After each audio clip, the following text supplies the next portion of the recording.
Pimpinan Pondok Pesantren Al Zaitun, Panji Gumilang kembali dilaporkan kepada petugas kepolisian terkait dugaan tindak pidana. Laporan tersebut dilayangkan oleh Forum Indramayu Menggugat ke Satreskrim Polres Indramayu Senin siang.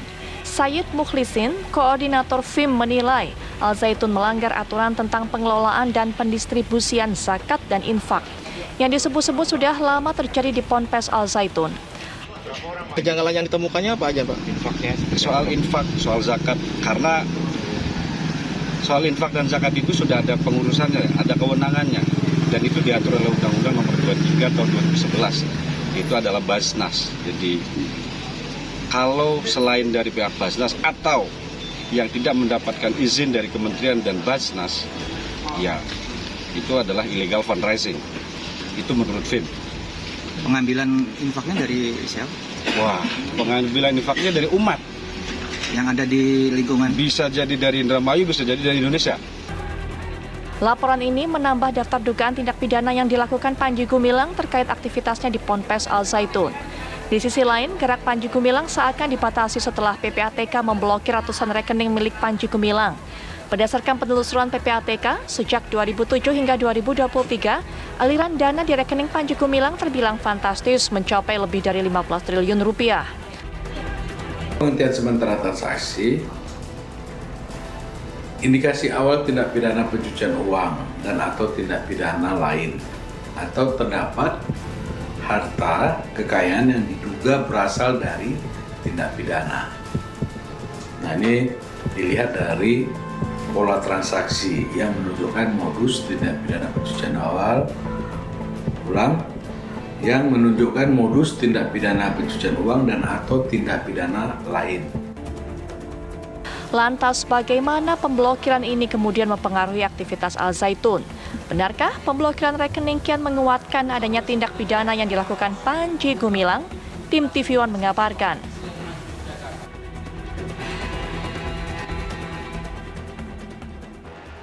Pemirsa, dalam perbincangan malam hari ini kami menyoroti dua hal, yaitu yang pertama adalah apa yang dilakukan ataupun juga apa yang diucapkan reaksi dari Panji Gumilang setelah mengetahui ratusan rekeningnya ini kemudian diblokir oleh PPATK. Yang kedua adalah satu lagi ada pihak yang melaporkan Panji Gumilang dengan dugaan adanya pengelolaan ataupun juga penyimpangan dari pengelolaan zakat dan juga infak. Untuk bisa membahas mengenai dua hal ini, kita sudah hadirkan para narasumber yang bersama saya. Beliau merupakan mantan penyidik KPK yang juga pegiat anti korupsi, yaitu Mas Yudi Purnomo. Assalamualaikum warahmatullahi wabarakatuh. Selamat malam. Waalaikumsalam, selamat malam Mbak Putri. Baik, selain Mas Yudi juga sudah bergabung dengan kita Dr. Zulfi Diana. Beliau merupakan ahli hukum perbankan. Selamat malam. Selamat malam kepada Ibu Zulfi Diana. Assalamualaikum warahmatullahi wabarakatuh. Ya, selamat malam. Waalaikumsalam warahmatullahi wabarakatuh. Baik, dan berikutnya juga akan menjelaskan kepada kita mengenai materi gugatannya dan juga apa yang membuatnya menggugat Panji Gumilang, yaitu adalah Bapak Carkaya yang merupakan koordinator Forum Indramayu Menggugat. Assalamualaikum warahmatullahi wabarakatuh. Selamat malam Pak Carkaya.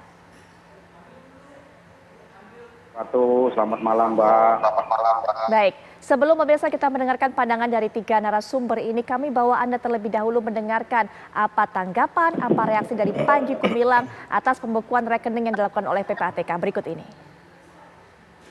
Saudara, orang mandiri dan orang berdikari itu banyak rongrongannya. Saudara tahu, pasti tahulah. Rekening kita diblokir. Jangan takut, pasti dikembalikan. Mengapa? Karena ini negara Pancasila.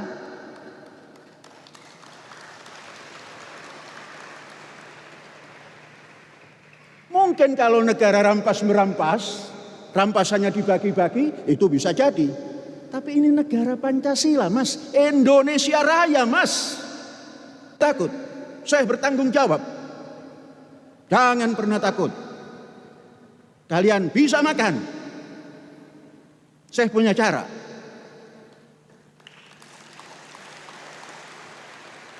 Apa caranya? Gampang. Seorang pendidik itu nggak harus arogan. Mas, ngono ya ngono, ning ojo ngono. Blokir ya mbok ora suwe-suwe. Buka neh Thomas. Lah ini dana pendidikan bukan dapat korupsi. Siapa yang dikorupsi? APBN juga nggak masuk kecuali bos. Terlalu kecil kalau mengkorupsi dana bos. 2,5% saja dari anggaran. Nah kok dikuyo-kuyo dana pendidikan? Jangan mas, jangan dikuyo-kuyo mas. Kualat nanti. Dulur tua ini malati. Saudara tua ini malati kalau dikuyo-kuyo. Nah saya kan lebih tua dari yang mengumumkan itu. Oh sekian. Kaget saya itu, kok ratus-ratus ya? Rekening saya itu kok ratus-ratus. Padahal satu pun saya nggak memegang rekening.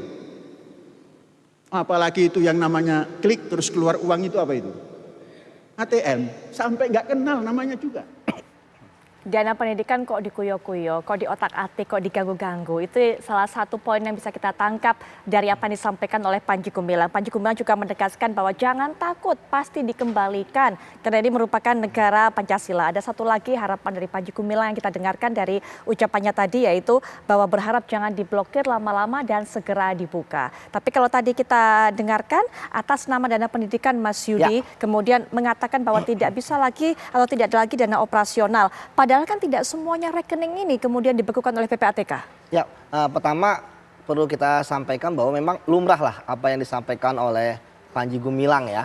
Bahwa ketika ada seseorang yang rekeningnya diblokir tentu akan mempunyai banyak alasan-alasan seperti itu yang tadi disampaikan ya. Bahwa itu tidak terkait dengan korupsi misalnya, tidak terkait dengan hanya terkait dengan pendidikan gitu kan, kalaupun APBN ada bos dan sebagainya. Itu kan alibi yang dibangun oleh Panji Gumilang yang nanti ya itu akan dibuktikan di fase berikutnya. Kita kembali kepada mengapa sih PPATK itu memblokir gitu kan. PPATK memblokir pertama kan tentu ada informasi ya bahwa ada transaksi mencurigakan di suatu rekening. Dan kemudian mereka akan mengecek ya, meminta kepada bank untuk mengeprint gitu kan, transaksi mutasi rekeningnya ataupun diberikan gitu kan. Nah dari situ kemudian dianalisis ya, dari siapa ya uang tersebut kemudian kemana saja. Nah ketika dianalisis ada transaksi mencurigakan, misalnya tidak sesuai dengan profil, diduga merupakan hasil kejahatan, ya kan, kemudian berupaya untuk menyamarkan, menyembunyikan, dipecah-pecah. Ya, nah maka disitulah kemudian PPATK melihat, wah ini transaksi mencurigakan. Kemudian ditambah lagi, ya ada saldonya, ya artinya pemblokiran ini ya yang sementara ini gitu ya karena dilakukan oleh PPATK terbatas bekerja dengan waktu ya 20 hari kerja gitu kan maksimal gitu ya atau 30 hari kalender sebelum naik ke penyidikan gitu ya itu mereka harus segera menindaklanjuti ya terkait rekening tersebut. Kenapa? Jangan sampai ya nanti begitu lewat waktunya akhirnya terbuka otomatis sehingga bisa diambil. Nah itu yang pertama. Kemudian yang kedua terkait apakah semua main blokir aja, tentu tidak. PPATK tidak akan gegabah, tidak gitu kan. Saya yakin bahwa rekening-rekening yang begitu dianalisis oleh PPATK ya sebelum memblokir kan itu ada analisis kan, nggak main serampangan sapu jagat gitu kan. Orang ini punya 50 rekening, blokir semua, enggak gitu kan. Pasti satu-satu dipilah-pilah. Kan PPATK punya analisisnya. Ya kan, nanti dari 50 misalnya 30 terkait transaksi mencurigakan, 20 tidak. Sama seperti pengalaman saya ketika misalnya menangani korupsi ya, seorang tersangka punya rekening 10 misalnya, 3 itu ternyata terkait dengan gajinya, payrollnya gitu kan. Ya itu nggak diblokir, 7 aja yang terkait. Jadi dari situ Mbak, bahwa kita melihat ada keyakinan tadi luar biasa bahwa itu nanti akan dibuka gitu kan. Artinya ini jadi tantangan bagi PPATK bahwa orang yang rekeningnya diblokir ya yakin bahwa nanti akan terbuka. Artinya dia merasa tidak ada kejahatan di rekening dia.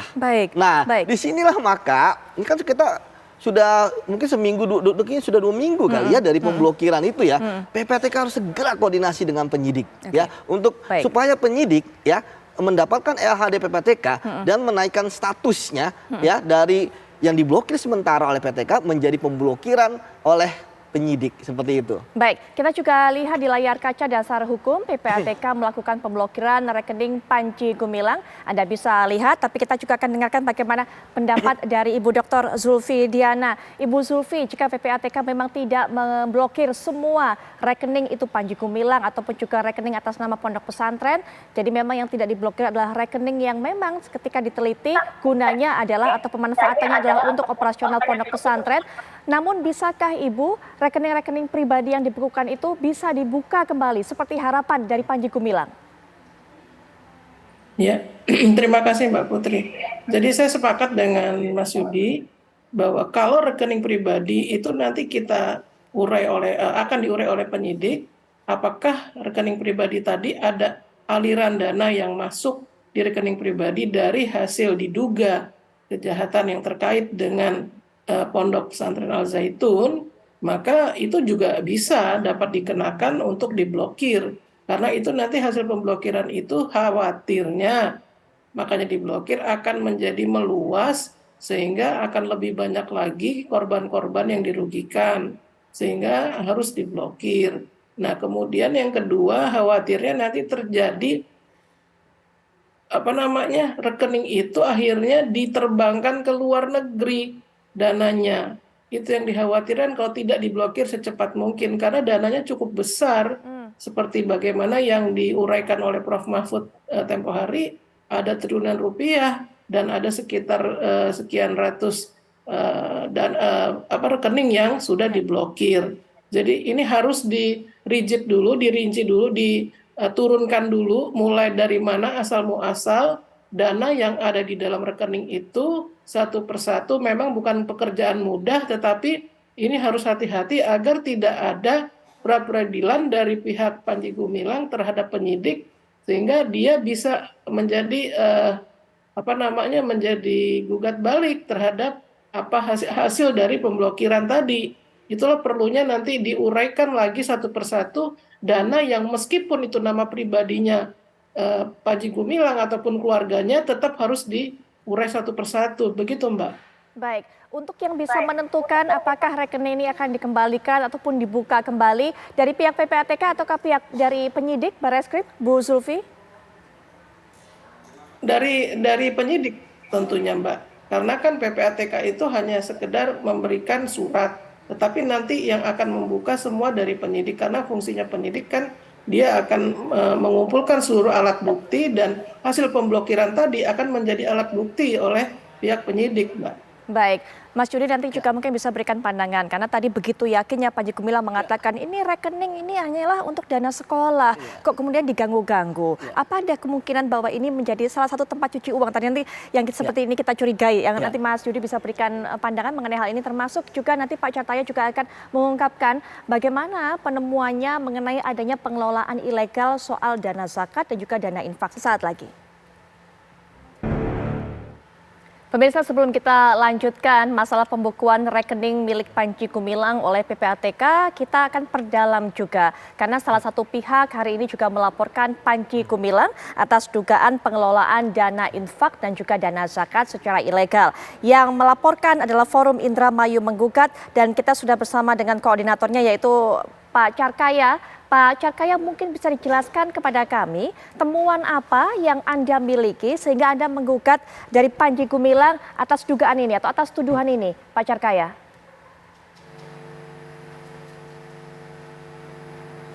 Panji Gumilang ini melanggar Undang-Undang Nomor 23 tentang pengelolaan zakat. Yang di dalamnya itu juga mengatur tentang pengelolaan infak dan sodako.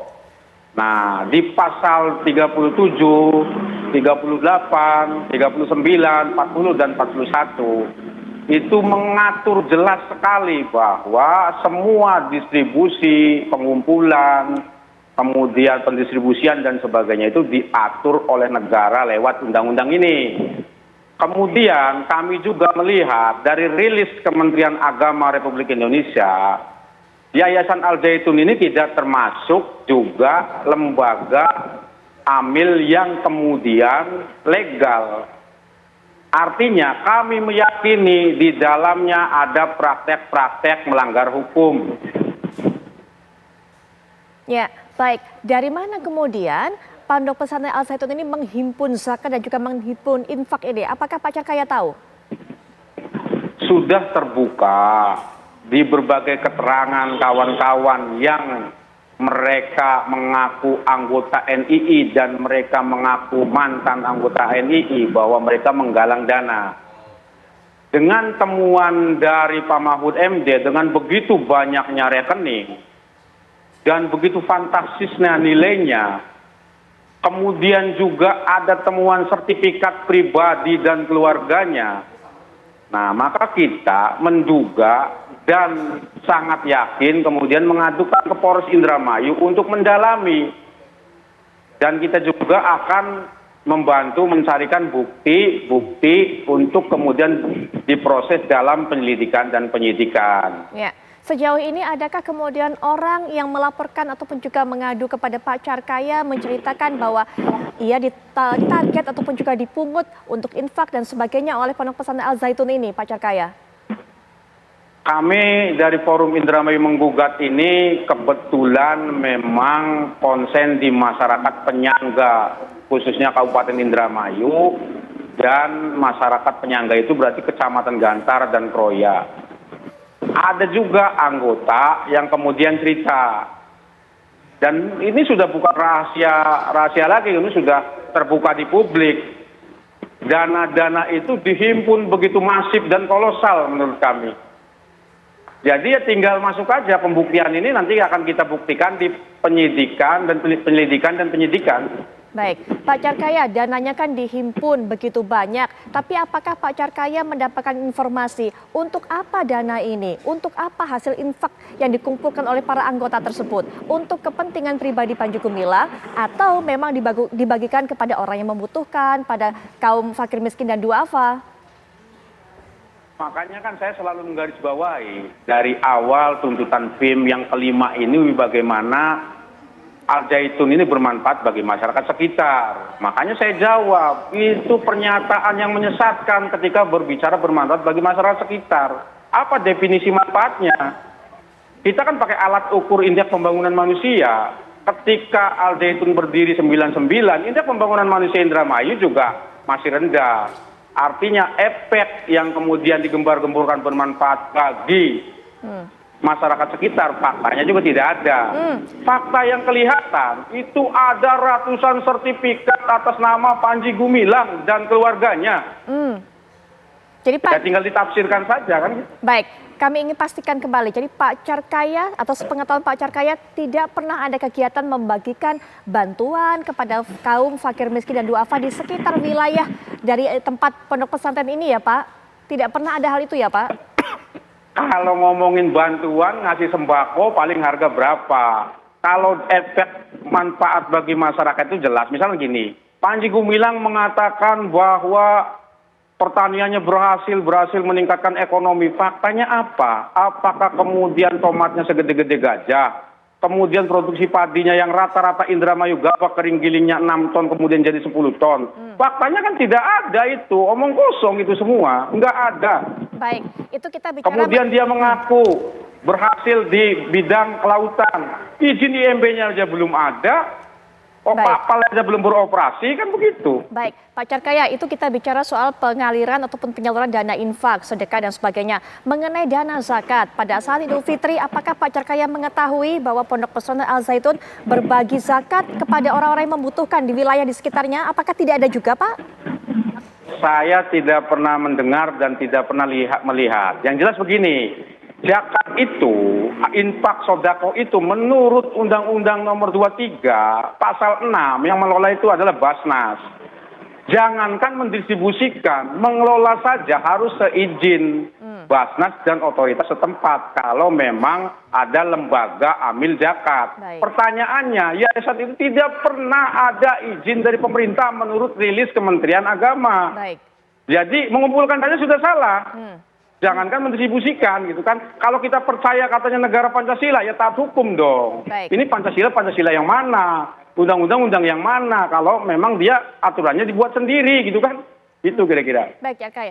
Pak Mas Yudi, apakah semacam ini bisa termasuk ilegal atau penggalangan dana ilegal? Ya, tadi kan sudah saya sampaikan bahwa tindak pidana asal dari pencucian uang tidak harus korupsi, Ya. tidak harus suap menyuap, ya, tetapi juga ada kejahatan lain, ya, misalnya pemerasan, ya, penipuan atau penggelapan.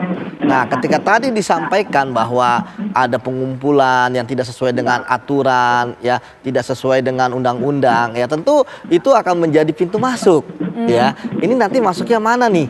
Apakah nanti predikat kami adalah uang yang dikumpulkan itu sebagai bentuk penipuan, sebagai bentuk pemerasan, atau nanti uang yang terkumpul digelapkan, seperti itu. Nah, itulah sebabnya maka tadi saya katakan sekali lagi, analis PPATK sedang bekerja keras gitu kan, untuk bisa menyimpulkan, ya, menyampaikan dalam laporan hasil analisisnya yang nanti akan diserahkan pada penyidik bahwa bagaimana transaksi mencurigakan ini ada tindak pidananya atau tidak. Baik. Gitu kan, ada dugaannya. Kenapa? Karena tentu kan ketika analis PPATK atau bahkan penyidik pun bekerja kan tentu ada asas praduga tidak bersalah gitu ya. Nah, sehingga itu bisa membela dan sebagainya. Namun sekali lagi, ketika misalnya PPATK sudah berani untuk memblokir, ya, tentu di situ sudah ada bukti permulaan lah bahwa ini nanti tindak pidananya asalnya adalah ini tindak pidana asalnya adalah itu, gitu kan?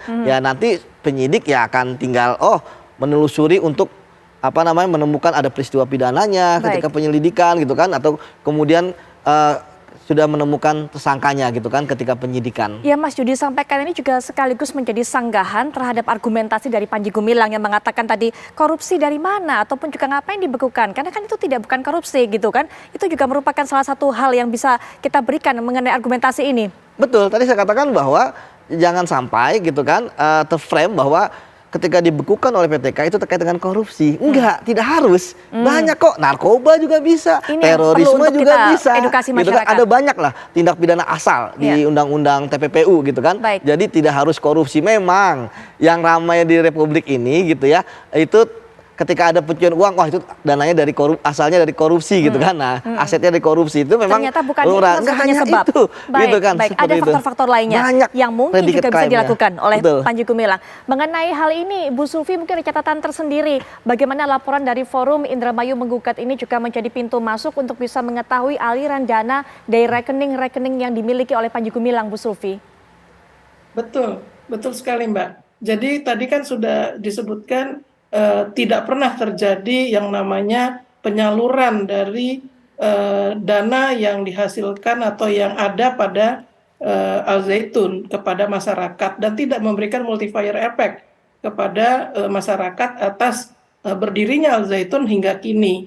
Jadi multiplier effect itu tidak berfungsi, tidak berhasil dia. Nah, kemudian yang jelas Panji Gumilang itu tidak bisa berdalih bahwa ini tidak ada uang korupsi karena paling hanya dana BOS. Betul kata Mas Yudi, saya sepakat bahwa yang namanya TPPU bukan cuma berasal dari korupsi, tetapi penipuan, penggelapan dan lain sebagainya yang terkait dengan memalsukan data yang ada pada rekening, itu mencoba menggelapkan atau menghilangkan bukti atau menyamarkan nama dari pemilik rekening, itu pun bisa masuk ke dalam ranah TPPU. Jadi kita nanti penyidik akan mencari tindak pidana utamanya apa, sehingga nanti ikutannya adalah TPPU. Nanti TPPU itu runtutan ke bawahnya adalah apa saja. Nah, itu yang akan mungkin perlu dicermati satu persatu, karena pada akhirnya ini akan menjadi jeratan hukum untuk Panji Gumilang mempertanggungjawabkan dana yang termasuk dana tadi yang dikumpulkan dari yang disebutkan berasal dari infak, sadako dan lain sebagainya, dan termasuk juga sertifikat tanah yang menurut Prof. Mahfud sudah banyak dimiliki oleh keluarganya, Panji Gumilang dan keluarganya.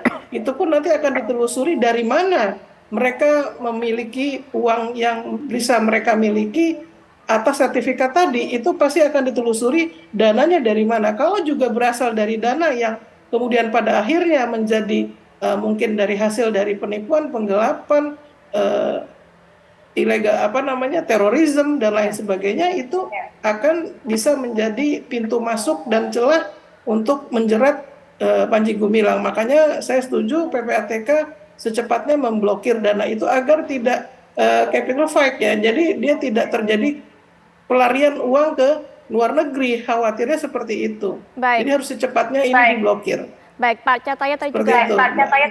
Pak Cataya tadi sudah menyinggung mengenai bagaimana Pak ataupun juga Prof Mahfud MD mengatakan banyak sekali sertifikat ditemukan atas nama Panji Gumilang dan keluarganya. Tapi kalau dari informasi, karena Pak Cataya juga merupakan warga Indramayu, apa saja kemudian aset-aset yang dimiliki oleh Panji Gumilang ini yang diduga sejauh ini, sekali lagi masih dugaan, itu merupakan hasil dari pengumpulan dana ataupun penggalangan dana ilegal yang digugat oleh Forum Indramayu Menggugat, Pak Cataya?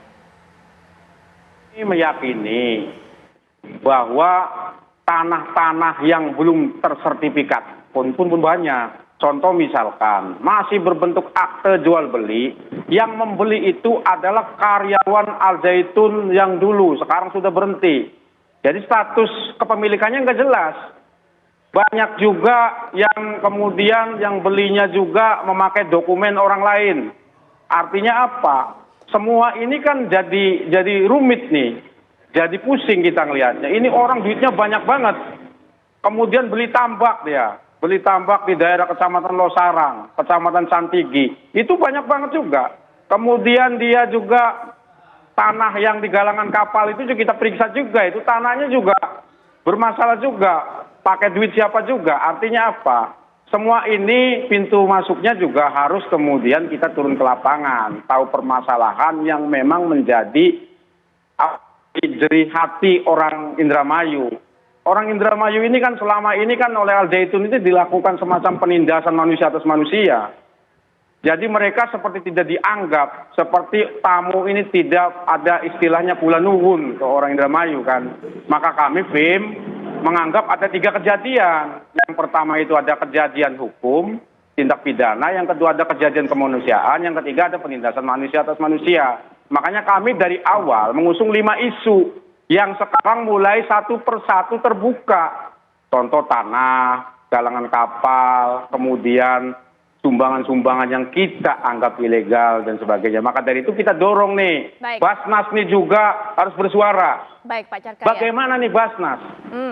Ya, baik, Pak. Apakah kemudian diam saja gitu kan? Oke, Gitu. baik Pak Carkaya, kami dapat apa yang akan disampaikan oleh Pak Carkaya. Kita akan terus tunggu bagaimana tindak lanjut dari pihak kepolisian. Terima kasih Pak Carkaya sudah memberikan informasi kepada kami. Ibu Sulfi juga terima kasih, Ibu sudah memberikan pandangan, Mas Yudi juga. Terima kasih sudah memberikan pandangan juga mengedukasi masyarakat.